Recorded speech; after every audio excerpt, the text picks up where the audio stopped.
वस्तु की मांग और पूर्ति दो ऐसे फलक हैं जो कैंची के दो फलकों के समान किसी वस्तु की कीमत के निर्धारण में महत्वपूर्ण भूमिका निभाते हैं। किसी वस्तु की मांग का नियम और उस वस्तु की पूर्ति, इन दोनों को जानने के लिए, इसका अध्ययन करने के लिए हमें उपभोक्ता के व्यवहार का अध्ययन करना होता है। उपभोक्ता पूंजीवादी व्यवस्था में, बाजार व्यवस्था में सार्वभौमिक होता है। उपभोक्ता की सर्वोच्चता होती है। वस्तु में निहित गुण जो किसी विशिष्ट आवश्यकता को पूरा कर सकता है, उपयोगिता कहलाता है। इस उपयोगिता का मापन और इस उपयोगिता का उपभोक्ता के व्यवहार और वस्तु की मांग के निर्धारण में क्या भूमिका है, इसका अध्ययन आज के अध्याय में हम करने वाले हैं। इस अध्याय के अध्ययन के पश्चात हम ये जान सकेंगे कि उपयोगिता का क्या तात्पर्य है, क्या विशेषताएं उपयोगिता की होती हैं, उपयोगिता का मापन कैसे किया जा सकता है। मापन के जो दो तरीके हैं उनमें से एक तरीका है उपयोगिता का गणनावाचक मापन। गणनावाचक मापन का जो मुख्य रूप है वो सीमांत उपयोगिता विश्लेषण कहलाता है। इसमें सीमांत और कुल उपयोगिता को हम जान पाएंगे। सीमांत उपयोगिता ह्रास नियम और गॉसियन के प्रथम नियम का अध्ययन इस अध्याय के अध्ययन के पश्चात हम जान पाएंगे और सम सीमांत उपयोगिता नियम को भी हम जान पाएंगे। सबसे पहली बात यह होती है कि जो उपभोक्ता का सिद्धांत है, जो उपयोगिता शब्द काम में लिया जाता है, इस उपयोगिता का विकास कहाँ से माना जाता है। सिद्धांत में उपयोगिता कहाँ से देखी जा सकती है। सबसे पहले हम देखते हैं कि बेंथम ने 1789 में कानून के विश्लेषण में दंड के प्रावधानों में उपयोगिता का विश्लेषण किया, उपयोगिता विश्लेषण का उपयोग किया। आर्थिक क्षेत्र में उपयोगिता का प्रयोग का श्रेय गॉसियन, जेवन्स, वालरस और मार्शल को जाता है। इन सब अर्थशास्त्रियों का मानना था कि उपयोगिता को गणनावाचक दृष्टिकोण से मापा जा सकता है। मार्शल कहते हैं कि उपयोगिता को मुद्रा में मापा जा सकता है। क्वांटम और यूटिल जैसी काल्पनिक इकाइयाँ सृजित की गई उपयोगिता के मापन के लिए। अर्थशास्त्रियों का एक दूसरा समूह जो बाद में मानता था कि उपयोगिता का क्रमवाचक मापन किया जा सकता है, उनमें एजवर्थ 1881 और Irving Fisher, J R. Hicks, R G D. Allen और स्लट्सकी, इन सब का मानना था कि उपयोगिता का गणनावाचक मापन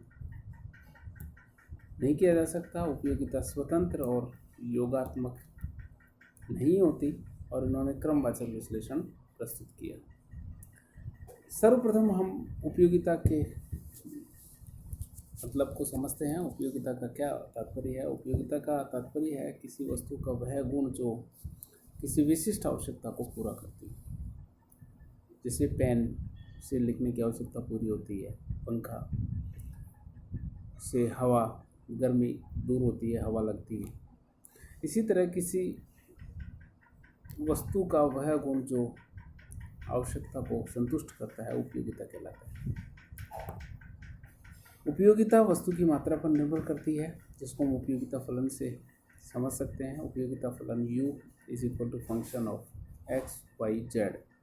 यहाँ पर एक्स वाई जेड वस्तुएँ हैं। इन वस्तुओं की मात्रा पर ही उपयोगिता निर्भर करती है, यानी उपयोगिता की मात्रा वस्तुओं की मात्रा पर निर्भर करती है।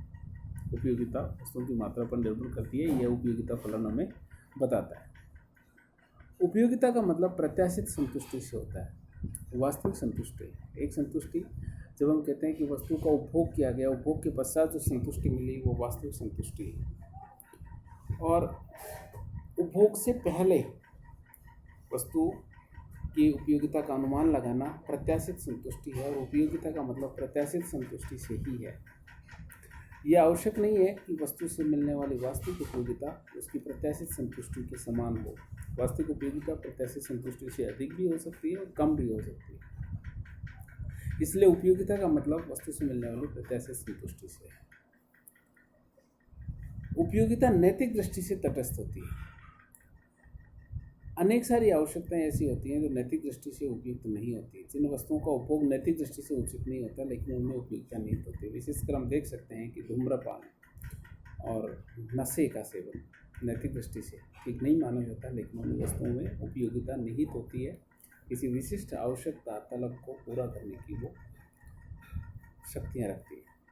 इसी तरह से उपयोगिता आनंद से संबंधित हो, यह आवश्यक नहीं। सामान्यतः माना जाता है कि किसी वस्तु की उपयोगिता का मतलब है उस वस्तु से मिलने वाले आनंद से, लेकिन यह आवश्यक नहीं कि वस्तु के में आनंद हो तभी उसमें उपयोगिता हो सकता है वस्तु में आनंद नहीं हो लेकिन फिर भी उपयोगिता हो। जैसे हम ये देख सकते हैं कि जब हम बीमार होते हैं तो दवा का उपभोग करते हैं, दवा आनंद नहीं देती, चिकित्सक इंजेक्शन भी लगाता है जो तकलीफ देता है, लेकिन फिर भी हम उसको लेते हैं, उसमें उपयोगिता नहीं होती। यानी उपयोगिता का सामान्यतः मतलब ये लगाया जाता है कि उपयोगिता उसी वस्तु में होती है जिसमें आनंद होता है।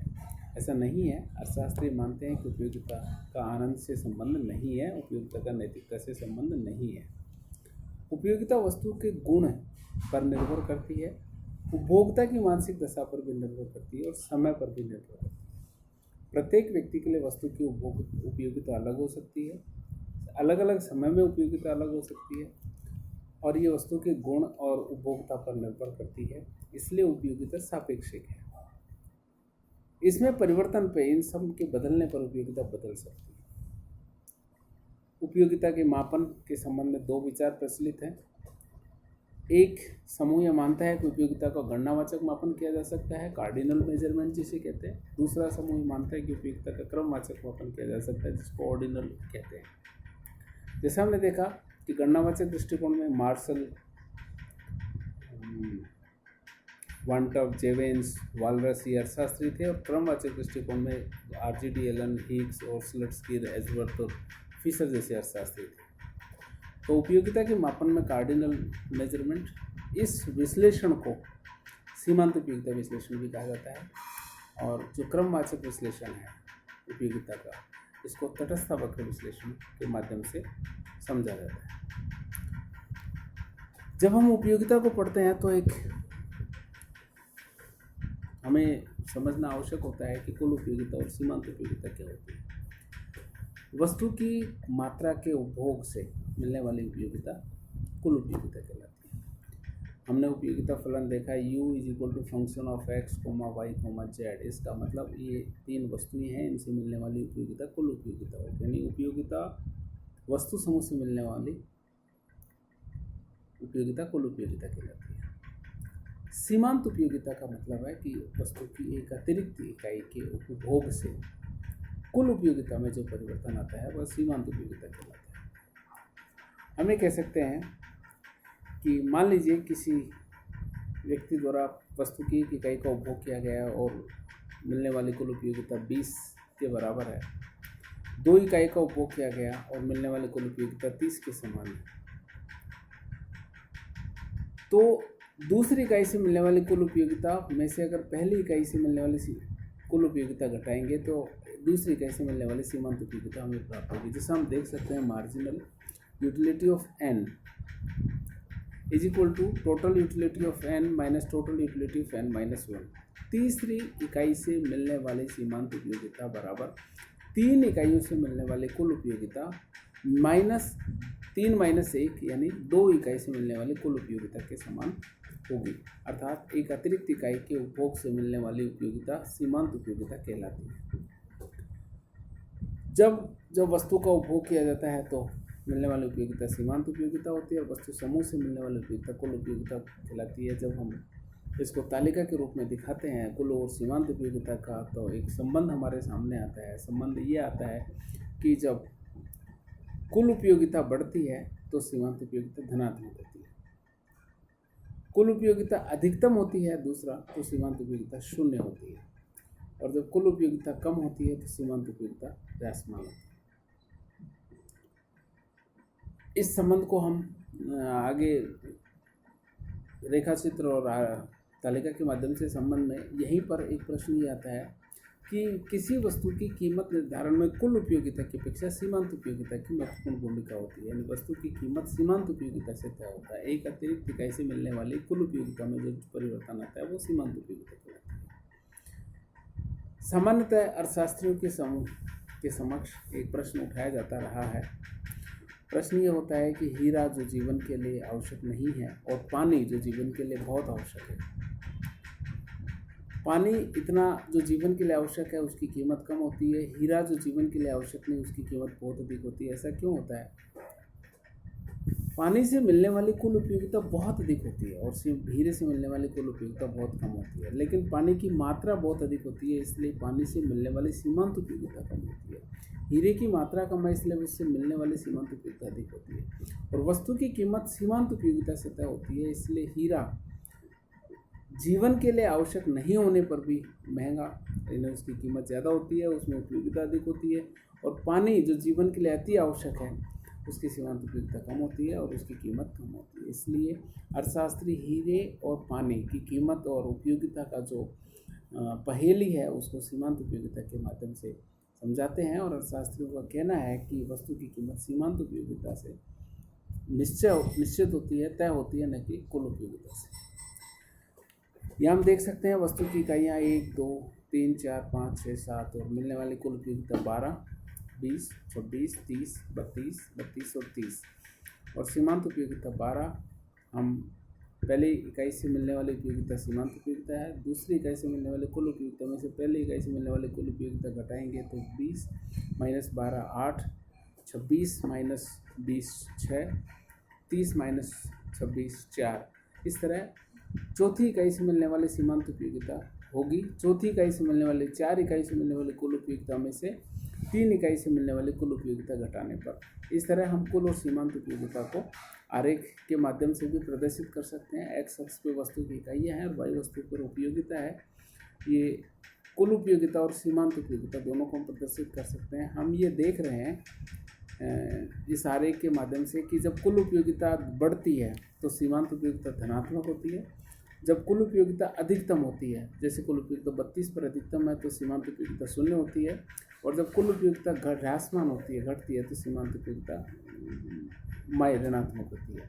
तो कुल और सीमांत उपयोगिता में संबंध होता है कि जब कुल उपयोगिता बढ़ती है तो सीमांत उपयोगिता धनात्मक होती है, कुल उपयोगिता अधिकतम होती है तो सीमांत उपयोगिता 0 होती है, कुल उपयोगिता घटती है तो सीमांत उपयोगिता ह्रासमान ऋणात्मक होती है। महत्वपूर्ण नियम कुल और सीमांत उपयोगिता के जानने के बाद गोसेन का प्रथम नियम है, जिसे सीमांत उपयोगिता ह्रास नियम भी कहा जाता है। इस नियम के अनुसार ये नियम ये कहता है कि अन्य बातें समान रहने पर जब उपभोक्ता किसी वस्तु का उपभोग करता है, उपभोग की मात्रा बढ़ती जाती है, तो एक अतिरिक्त इकाई से जो सीमांत उपयोगिता मिलती है वह सीमांत उपयोगिता घटती जाती है, वह सीमांत उपयोगिता कम होती है। अतिरिक्त इकाई से मिलने वाली सीमांत उपयोगिता यानी उपयोगिता उत्तरोत्तर उपभोग के साथ कम होती जाती है। इसे गोसेन का प्रथम नियम भी कहा जाता है। यानी किसी वस्तु की उपभोग की मात्रा में वृद्धि होने पर अतिरिक्त इकाई से मिलने वाली उपयोगिता यानी सीमांत उपयोगिता उत्तरोत्तर घटती जाती है। नियम की मान्यता है कि उपभोक्ता विवेकशील है। उपभोक्ता विवेकशील है, इसका मतलब यह है कि उपभोक्ता अपनी सीमित आय से अधिकतम संतुष्टि प्राप्त करना चाहता है। उपभोक्ता कम की तुलना में अधिक संतुष्टि को अधिमान देता है। उपभोक्ता को अपनी आय की जानकारी है, उपभोक्ता को वस्तु की कीमत की जानकारी है, उपभोक्ता बाजार में उपलब्ध विकल्पों से मिलने वाली उपयोगिता का मूल्यांकन कर सकते हैं और अपनी सीमित आय से अधिकतम संतुष्टि उपभोक्ता प्राप्त करना चाहता है। इसका मतलब है कि उपभोक्ता विवेकशील है। दूसरी मान्यता है कि उपयोगिता का गणनावाचक मापन किया जा सकता है। गणनावाचक मापन यहाँ पर मुद्रा में मापन की बात करी गई कि उपयोगिता का मुद्रा में मापन किया जा सकता है। तीसरा, मुद्रा की सीमांत उपयोगिता स्थिर है, अर्थात मुद्रा में सीमा उपयोगिता को मापा जा सकता है और मुद्रा की एक अतिरिक्त इकाई की जो उपयोगिता है वो सीमांत उपयोगिता है, क्योंकि हम यहाँ देख रहे हैं कि उपयोगिता का मापन मुद्रा में किया जा रहा है। मुद्रा एक मापन का कार्य कर रही है, इसलिए एक वस्तुनिष्ठ मापन होने के नाते ये मान्यता रखी जाती है कि मुद्रा की सीमांत उपयोगिता स्थिर है। आय, उपभोग का समय एक ही होता है और उपभोग की अवधि के दौरान उपभोक्ता की रुचि और आय में कोई परिवर्तन नहीं होता। उपभोग की अति सूक्ष्म इकाई नहीं है और वस्तु की कीमतें स्थिर है। इस सब मान्यताओं के साथ में हम यह नियम का कार्यकरण देख सकते हैं। नियम का कार्यकरण ये है, आरेख के माध्यम से x जो हॉरिजॉन्टल क्षितिज अक्ष है उस पे वस्तु की इकाइयाँ हैं, y अक्ष पे सीमांत उपयोगिता है। तालिका के अनुसार प्रत्येक वस्तु की इकाई से मिलने वाली उपयोगिता अतिरिक्त उपयोगिता को आरेखित करने पर हम देख रहे हैं कि अतिरिक्त इकाई के उपभोग से मिलने वाली सीमांत उपयोगिता उत्तरोत्तर कम होती जाती है। सीमांत उपयोगिता ह्रास नियम क्यों लागू होगा? अर्थात जब किसी वस्तु का उपभोग किया जाता है तो उस अतिरिक्त इकाई से मिलने वाली जो उपयोगिता है वो कम क्यों होती है? इसके दो कारण सामान्यतः बताए जाते हैं। एक कारण है कि वस्तुएं आपस में अपूर्ण स्थानापन्न होती है। एक वस्तु दूसरी वस्तु की स्थानापन्न एक सीमा तक ही हो सकती है। अगर दो वस्तुएं आपस में पूर्ण स्थानापन्न हो तो यह नियम लागू नहीं होगा, लेकिन उल्लेखनीय है कि अगर दो वस्तुएं पूरी तरह से एक दूसरे की स्थानापन्न है तो दो नहीं, वो एक ही वस्तु कह सकते हैं। इसलिए आवश्यकताएं के उपभोग के लिए काम आने वाली वस्तुएं जो हैं वो अपूर्ण स्थानापन्न होती हैं और अपूर्ण स्थानापन्न होने के कारण सीमांत उपयोगिता ह्रास नियम लागू होता है। दूसरा कारण है कि किसी विशिष्ट आवश्यकता को संतुष्ट किया जा सकता है। यदि कोई ऐसी आवश्यकता है जिसको संतुष्ट नहीं किया जा सकता, जैसे अभिरुचि है, संगीत है, जैसे धन संग्रह है, ऐसी कुछ विशिष्ट आवश्यकताएं हो सकती हैं जिनको संतुष्ट नहीं किया जा सकता है, इसलिए इन वस्तुओं के मामले में यह नियम लागू नहीं होता। इसका तात्पर्य है कि एक अतिरिक्त इकाई का उपभोग करने पर या अतिरिक्त इकाई का संग्रह करने पर जो सीमांत उपयोगिता मिलती है वो कम नहीं होती है, तो ये नियम लागू नहीं होता। हमने देख रहे हैं कि संगीत के मामले में, अभिरुचि यानी हॉबी के मामले में, धन संग्रह के मामले में या ऐसी स्थिति जिसमें वस्तु के उपभोग की इकाई बहुत छोटी हो तो इस नियम का कार्यकरण नहीं होता, ये नियम लागू नहीं होता। तो ये नियम की अपवाद की स्थिति है। लेकिन सीमांत उपयोगिता ह्रास नियम यह अर्थशास्त्र में बहुत महत्वपूर्ण नियम है और महत्वपूर्ण नियमों का आधार यह प्रदान करता है। मांग का नियम का आधार यही नियम है। मांग का नियम कहता है कि अन्य बातें समान रहने पर किसी वस्तु की कीमत कम होने पर उसकी मांग मात्रा अधिक होती है और कीमत अधिक होने पर उसकी मांग मात्रा कम होती है। वस्तु की कीमत बढ़ने पर उसकी मांग मात्रा कम होती है, क्योंकि उपभोक्ता जब किसी वस्तु का उत्तरोत्तर अधिक उपयोग करता है तो अतिरिक्त इकाई से मिलने वाली सीमांत उपयोगिता कम होती है। यह हमेशा उपभोक्ता अपने संतुलन या संतुष्टि में चाहेगा कि वस्तु से मिलने वाली सीमांत उपयोगिता कीमत समान हो, इसलिए अतिरिक्त इकाई से कम उपयोगिता मिलने के कारण उपभोक्ता उसकी कम कीमत का भुगतान करेगा। इसलिए उपभोक्ता द्वारा कीमत को सीमांत उपयोगिता के समान किए जाने और अतिरिक्त इकाई से मिलने वाली सीमांत उपयोगिता कम होने के कारण वस्तु की कीमत कम होने पर मांग मात्रा अधिक होगी और वस्तु की कीमत अधिक होने पर मांग मात्रा कम होगी, और यही मांग का नियम है। इसलिए मांग का नियम का आधार यही है कि सीमांत उपयोगिता ह्रास नियम लागू होता है। वस्तु की एक अतिरिक्त इकाई से मिलने वाली सीमांत उपयोगिता कम होती है, घटती जाती है। ठीक इसी तरह से सार्वजनिक व्यय यानी सरकार के आय और व्यय का जो कार्यक्रम है, जिसको हम राजकोषीय नीति में के प्रयोग में सीमांत उपयोगिता ह्रास नियम का बहुत महत्वपूर्ण उपयोग होता है। करारोपण, जब ये कहा जाता है कि करारोपण प्रगतिशील होना चाहिए तो इसका तात्पर्य यह है कि जिन लोगों की आय अधिक है उनको अधिक दर से कर लगना चाहिए, जिन लोगों की आय कम है उस पर कम दर से कर लगना चाहिए। इसका तात्पर्य यह होता है कि जिनकी आय अधिक है उनके लिए मुद्रा की सीमांत उपयोगिता कम होती है। मुद्रा की सीमांत उपयोगिता कम होने के कारण अधिक दर पे उनसे कर राशि अधिक ली जानी चाहिए, और जिनकी आय कम है उनसे कम मात्रा में कर राशि ली जानी चाहिए, क्योंकि उन जिनकी आय कम है उनके लिए मुद्रा की सीमांत उपयोगिता अधिक होती है। ऐसा करने से समाज को न्यूनतम त्याग करना पड़ता है, अर्थात अधिक आय वाले वर्ग अगर आय का करारोपण के रूप में अधिक आय का भुगतान करते हैं तो उनको त्याग कम करना पड़ता है। इसी तरह से जिनकी आय कम है उनको कम मात्रा में कर का भुगतान करना पड़ता है। इससे समाज का त्याग जो करारोपण के लिए है वो कम होगा। ठीक इसी तरह से सरकार जब व्यय करती है तो व्यय कार्यक्रम में भी जिनकी आय कम है सामाजिक समानता लाने की प्रयास की तरफ आगे बढ़ती है। जिनकी आय कम है उन पर सरकार खर्च करती है, बजाय उनके जिनकी आय अधिक है। इसका मतलब तात्पर्य ये होता है कि जिन लोगों की आय कम है उनके लिए मुद्रा की सीमांत उपयोगिता अधिक है। तो वस्तु की एक अतिरिक्त इकाई से सीमांत उपयोगिता उपभोग करने से सीमांत उपयोगिता कम होने के कारण ही इस नियम का मांग के नियम और राजकोषीय नीति में व्यापक प्रयोग देखा जा सकता है। ठीक इसी तरह से एक दूसरा उपयोगिता के गणनावाचक मापन में एक दूसरा महत्वपूर्ण नियम होता है सम सीमांत उपयोगिता नियम। उपभोक्ता हमेशा ये चाहता है कि उसकी उपयोगिता अधिकतम हो, जो आय उसको दी हुई है उस आय का उपयोग करते हुए वो अधिकतम संतुष्टि प्राप्त करे। वस्तुओं का उपभोग किस तरीके से करे या आय का उपयोग किस तरह से करे कि उसको अधिकतम संतुष्टि प्राप्त हो, इसके लिए सम सीमांत उपयोगिता नियम को बताया जाता है। ये इसे गोसेन का दूसरा नियम, उपभोग में प्रतिस्थापन का नियम, व्यय में मितव्ययता का नियम, अधिकतम संतुष्टि का नियम या आमदनी के आवंटन का नियम भी कहा जाता है। मार्शली कहते हैं कि अगर उपभोक्ता के पास ऐसी कोई वस्तु है जिसके वैकल्पिक उपयोग हो सकते हैं तो उन वैकल्पिक उपयोगों में उस वस्तु का आवंटन इस तरह से करना चाहिए कि एक अतिरिक्त इकाई से विभिन्न उपयोगों में मिलने वाली सीमांत उपयोगिता समान हो जाए।